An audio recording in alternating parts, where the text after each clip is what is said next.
So somebody is crying out for justice। यहाँ पर किसी को जस्टिस के लिए फिर से like somebody is crying for justice। क्या है ये सिचुएशन, लेट मी सी। ओके, तो किसी की विश पूरी हो गई है, बट उसको लग रहा है कि मेरी विश तो बिल्कुल ना ही पूरी होती तो ज्यादा अच्छा होता। किसी की कोई इच्छा आपने कुछ मांगा और वो पूरा कर दिया गया। अब नाउ दे आर फीलिंग कि ये ना ही पूरा होता तो ज्यादा अच्छा था। तो आपने इसको मांगा क्यों था? ओके, सो किसी ने किसी पार्टनर को मैनिफेस्ट किया, पार्टनर को मांगा और भगवान ने वो तथास्तु बोल दिया एंड वो पार्टनर उनके हो भी गए। And now they are feeling like कि अरे हमको ये क्यों ये मिल गया ये चीज, क्योंकि हम तो मतलब इट्स लाइक कि out of ego, out of pride आपने कुछ ऐसा किया जिसके प्रसन्न होकर भगवान जी जो है आपको बोले कि हाँ ठीक है ये वाला चीज आपका हो गया। बिकॉज आपने उसकी जो भी करनी थी, आपको कुछ पूजा या कुछ इस तरह की चीज की आपने, और वो आपको हो भी गया। मतलब आपकी वो चीज मिल भी गई आपको, क्योंकि आपने वो उतना कुछ किया था। अब ये कुछ भी हो सकता है। एंड नाउ देयर फीलिंग कि ये क्यों हो गया, मतलब ऐसा क्यों कर दिया भगवान ने। बिकॉज जो सामने वाला इंसान है वो एक बड़ा अलग नेचर का पर्सन है, या वो बड़ा अलग नेचर का हो चुका है, और इस इंसान को लेकर के उसका नेचर काफी ज्यादा चेंज हो चुका है। मतलब आपको लेकर के उस पार्टनर का नेचर बहुत बदल चुका है। And now God has granted कि ले जाओ इसको, अगर तुमको यही चाहिए तो टेक दिस पर्सन। अब आपको ये इंसान नहीं चाहिए, बट अब क्या कर सकते हैं, आपने जो मांगा है आपको वही दिया गया है।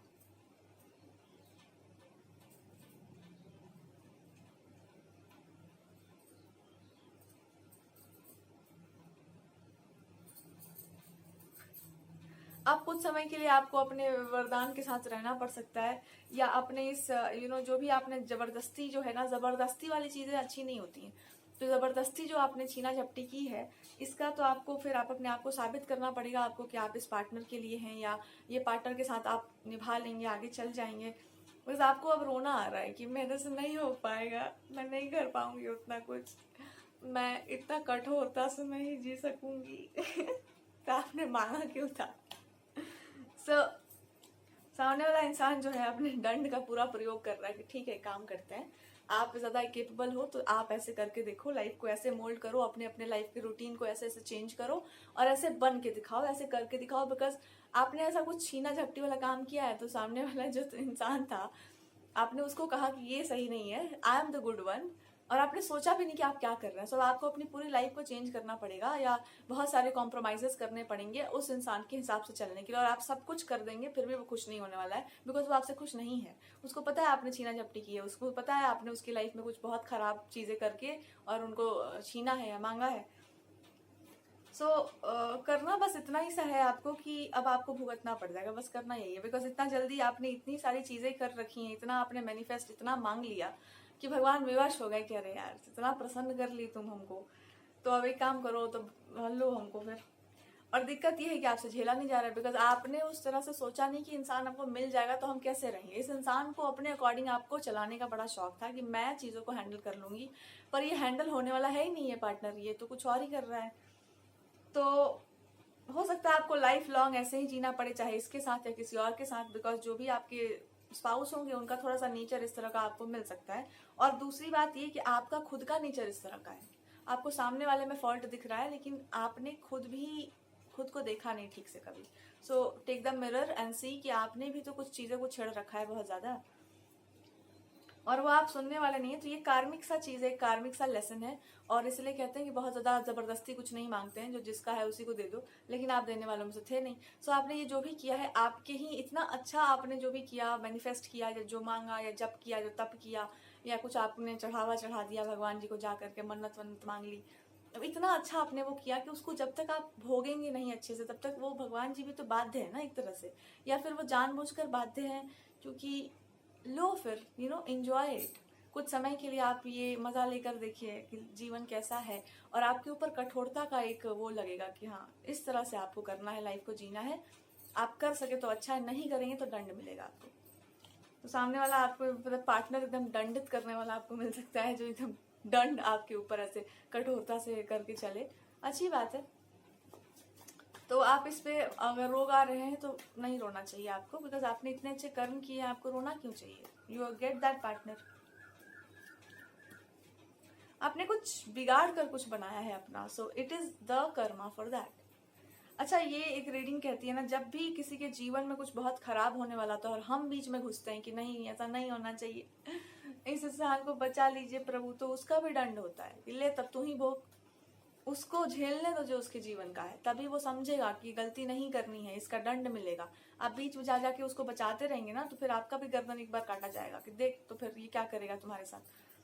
सो अगर आप ऐसे इंसान थे जिसने बहुत बहुत प्रेम से लोगों को रखना है, या बहुत ज्यादा प्रेम का मूर्ति बनने का बहुत शौक था आपको, तो भगवान आपको बता दिए कि यहाँ पे प्रेम की मूर्तियों का कोई आदर सम्मान नहीं है। यहाँ पे पानी डाल के उनको गीला कर दिया जाता है लिटरली आप अगर मोमबत्ती बनेंगे तो जलाकर आपको खत्म कर दिया जाएगा। प्रेम की मूर्ति नहीं बनना है यहाँ पर। तो स्ट्रांग बनिए, दंड का विधान रखिए अपने हाथ में भी, और ऐसे बनिए कि अगर कोई आपको एक बार टच कर रहा है तो उसको 4-5 जन्म तक ये बात याद रह जाए कि किसी को हमने उल्टी बातें बोली थी। क्यों? क्योंकि इस युग में तो यही चलने वाला है, जिसको जो लग रहा है सो बोल लो, बट इस रीडिंग में यही आ रहा है कि जिस तरह के इंसान आप बन रहे थे ना कि मैं प्रेम की मूर्ति हूँ, मैं क्षमा करते रहूंगी, क्षमा होना चाहिए, प्रेम होना चाहिए, गॉड इज सेइंग कि इस दुनिया में ऐसा कोई नहीं है जिसको आप बड़का प्रेम निछावर किए जा रहे हैं और वो समझ जाए आपकी बात। नहीं समझने वाला है जब तक वो उसका कॉन्सिक्वेंस नहीं झेलेगा। यहाँ कोई ऐसा मैस्कुलिन पार्टनर हो सकता है जो काफी ज्यादा बहुत अपने आप को बहुत रिच लुक में देखना, या बहुत ज्यादा अपने आप को अच्छे लाइट में देखना आपके कारण, बिकॉज आपने उनको इतना बूस्ट करके रखा हुआ था। जनरल इनके लाइफ का यही पैटर्न है कि ये बहुत कठोरता से भगवान इनसे डील करते हैं, लेकिन आपके कारण बहुत सारी चीजों से बच गए थे या बच रहे थे, और इनको लग रहा था कि ओ माय गॉड मैं तो पता नहीं क्या हूँ, मैं तो पता नहीं दुनिया का वो सबसे बड़ा आदमी हूँ। आपके कारण आपकी एनर्जी ने इनको सर पे चढ़ा रखा था। सो भगवान जी से ये देखा नहीं गया कि अरे यार इसको क्यों सर पे चढ़ाना है इतना, तो उन्होंने उसको नीचे उतार दिया कि नहीं इतना मत करो, ऐसा जरूरी नहीं है इसका। सो मे बी इस इंसान को भी ऐसा कार्मिक सा पार्टनर मिलना था या मिलने वाला है, वट हो सकता है कि ये जो भी है आप दोनों का कार्मिक सा रिलेशनशिप हो। तो अगर आप लिटरली इसको लेकर जाना चाहें तो it is up to you कि आपको इस इंसान के साथ रहना पड़े, एंड फिर आपको लगे कि नहीं इसके साथ नहीं रहना, फिर आपको तलाक लेने का मन कर जाए। ऐसा हो सकता है ना कि ऐसा जो भी आपने मैनिफेस्ट किया तो आपने कुछ समय के बाद आपके दिमाग में आया कि नहीं इसको चीट करना ज्यादा बढ़िया रहेगा, या even if are going into marriage तो कुछ टाइम के बाद आपको लग सकता है कि यहाँ पर हमको जो है I should file a divorce. क्यों हम बोल रहे हैं सर? आपका दिमाग इस तरह का है, आपको आज कुछ चाहिए कल कुछ और चाहिए, आपको आज वो दे दिया जाए तो आपको उसकी कदर नहीं होगी, आपको कुछ फिर और चाहिए होगा।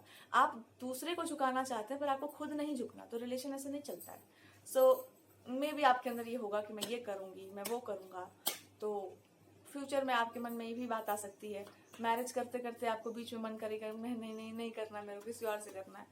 देख लो ये सारे योग भी बन रहे हैं, आपका अपना मन है कि आप क्या करें, बट धीरे धीरे जाते जाते आप खुद ही चिटक जाएं, बिकॉज आपसे ईगो कॉम्प्रोमाइज नहीं करता है किसी का। और अगर आप जाना चाहें तो you are also good. I am just predicting it कि ऐसा धारा लग रहा है, ऐसा अनुभूति सा हो रहा है कि इस तरह से आपकी लाइफ का पैटर्न सेट हो रहा है, आपके मन में ये बातें आ रही हैं और आप ही के करने से आ रही है। तो दोष भगवान को मत दो, आपने खुद ही ये किया है अपने साथ।